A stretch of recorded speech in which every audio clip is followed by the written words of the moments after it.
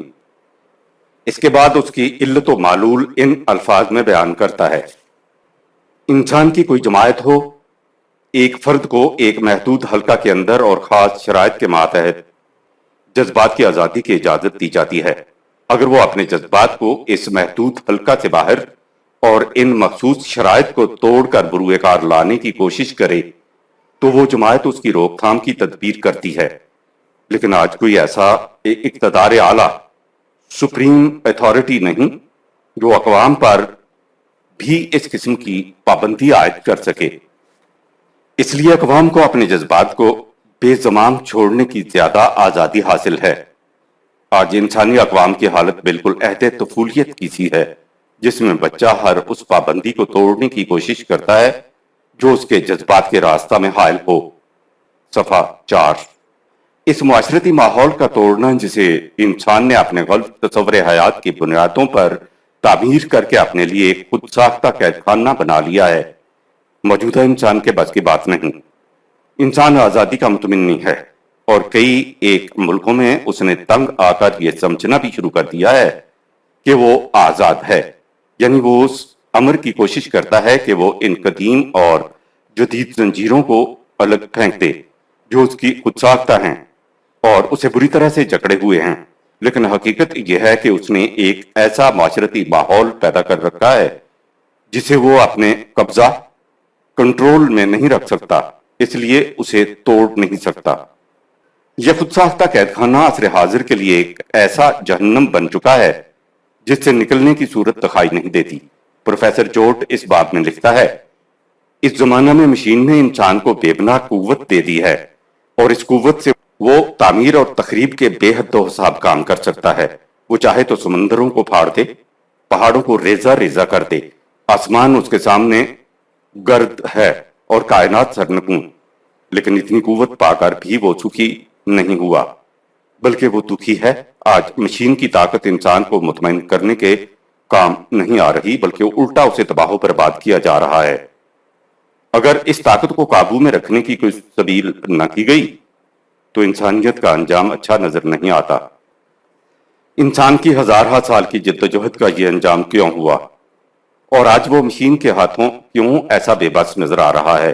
بات دراصل یہ ہے کہ ہم نے طاقت تو حاصل کر لی، اور آگ اور پانی اور معدنیات کو کام میں لانے کے وسیلے ڈھونڈ لیے، لیکن اس طاقت کو صحیح طور پر استعمال کرنے کی عقل ہم نے حاصل نہ کی، اور اسی کا نتیجہ ہے کہ آج کا انسان اس مصیبت میں گرفتار ہے۔ ضرورت ہے کہ طاقت کو صحیح راہ پر چلانے کی عقل بہم پہنچائی جائے، اور اگر طاقت اور عقل میں صحیح توازن ہو جائے تو آج ہماری مصیبتیں دور ہو سکتی ہیں اور انسانیت آنے والی تباہی سے بچ سکتی ہے۔ بے شک انسان مظاہر فطرت کو مسخر کرنے میں آباء و اجداد سے بہت آگے بڑھ گیا ہے، لیکن جہاں تک اس کے اپنے رہنے سہنے اور دوسروں سے مل کر زندگی گزارنے یعنی اخلاقیات و سیاسیات کا تعلق ہے، وہ اب تک وہیں ہے جہاں ہزاروں برس پہلے یونان کے قدیم باشندے تھے۔ ہم نے گو مادی ترقی تو بہت کر لی ہے، لیکن روحانی اور اخلاقی لحاظ سے ہم ذرا بھی آگے نہیں بڑھے، اور آج رونا بھی اس بات کا ہے اور ساری ضرورت بھی یہی ہے کہ ہم اپنی مادی طاقت کے مطابق اپنے اندر روحانی اور اخلاقی عقل پیدا کریں تاکہ اس طاقت کا صحیح مصرف ہو سکے، ورنہ یہ طاقت وبال جان ہو جائے گی۔ بہوالا مجلہ، کتاب لاہور، فروری سن 1943۔ یہی مصنف اپنی کتاب گاڈ اینڈ ایول میں لکھتا ہے، 19ویں صدی سائنس کی ظفر مندی کا زمانہ تھا۔ سائنس نے ہمیشہ سستا کوئلہ اور کپاس دی اور ذرائع رسل و رسائل میں انقلاب پیدا کر دیا، اور دیگر سینکڑوں طریق سے انسانی زندگی میں تبدیلیاں پیدا کر دیں اور اس کی آسائش کے سامان مہیا کر دیے۔ لیکن یہ سائنس ایک دو دھاری تلوار تھی جس نے انسان کو وہ قوتیں عطا کر دیں جن کا طریق استعمال وہ نہیں جانتا تھا۔ اس کا نتیجہ یہ ہوا کہ اس کی قتل و غارت گری کی استعداد میں بہت اضافہ ہو گیا، اور اس طرح اس کی تہذیب تباہی کے جہنم کے کنارے تک آ پہنچی۔ 19ویں صدی نے صرف سائنس کی ترقی دیکھی اور یہ ہمارے لیے چھوڑ دیا کہ ہم دیکھیں کہ سائنس کی اس ترقی کے ساتھ ساتھ انسانیت میں کس طرح تنزل واقع ہوتا گیا۔ گاڈ اینڈ ایول، صفحہ 114۔ مادی نظریہ زندگی کے معال و عواقب پر گفتگو کرتا ہوا میسن لکھتا ہے، جس قدر خالص مادی ترقی زیادہ ہوگی اسی قدر انسان زیادہ ناخوش ہوتا جائے گا۔ ہمارے دور کی ناکامی کا اصلی راز یہی ہے۔ آج سامان تعیش کی اس قدر فراوانیوں کے ساتھ انسان کی یہ حالت ہے کہ وہ حد سے زیادہ غیر مطمئن اور مضطرب اور پریشان خاطر ہے۔ Creative freedom, page 183۔ اس تجزیہ کے بعد میسن علت مرض کی طرف آتا ہے اور کہتا ہے، ہمارے دور میں جس چیز کی کمی ہے اور جس کی وجہ سے یہ اپنی ناقصیت کو محسوس کر رہا ہے وہ انسانی خودی ہے، جس کی نمود مادہ اور روح دونوں میں ہونی چاہیے۔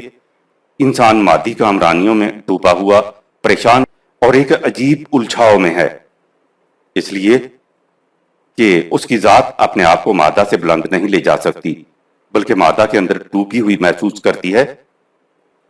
اس کا اضطراب اس لیے ہے کہ اس کا تحت شعور یہ چاہتا ہے کہ وہ ثابت کر دے کہ وہ مادہ سے جن چیزوں کی تخلیق کرتا ہے خود ان سے کچھ بیش ہے۔ وہ مادی کاریگری کو بحال رکھنا چاہتا ہے، اس لیے یہ اس کی قوت تخلیق کی مدد کے لیے ضروری ہے، لیکن اس کے ساتھ وہ یہ بھی چاہتا ہے کہ وہ اپنے آپ کو مادیت سے بلند لے جائے اور اس کی ذات کا اندازہ اس کی مادی تخلیق سے نہ لگایا جائے بلکہ اس سے کہ وہ خود کیا ہے۔ صفحہ 183۔ آج یورپ کا نوجوان جس اضطراب و خلفشار، جس بے چینی و پریشانی، جس عدم سکون و فقدان مسرت کے جہنم میں گرفتار ہے، اس کے متعلق علامہ اقبال لکھتے ہیں، اپنے فکر کی دنیا میں خود اپنی ذات کے خلاف ستیزہ کار رہتا ہے اور سیاسی دنیا میں دوسروں کے خلاف نبرد آزما۔ وہ نہ اپنی کف برتہاں سرکشی کو ضبط میں لا سکتا ہے اور نہ ہی ہوس زر پرستی کے استسقاء کی تسکین کا سامان فراہم کر سکتا ہے۔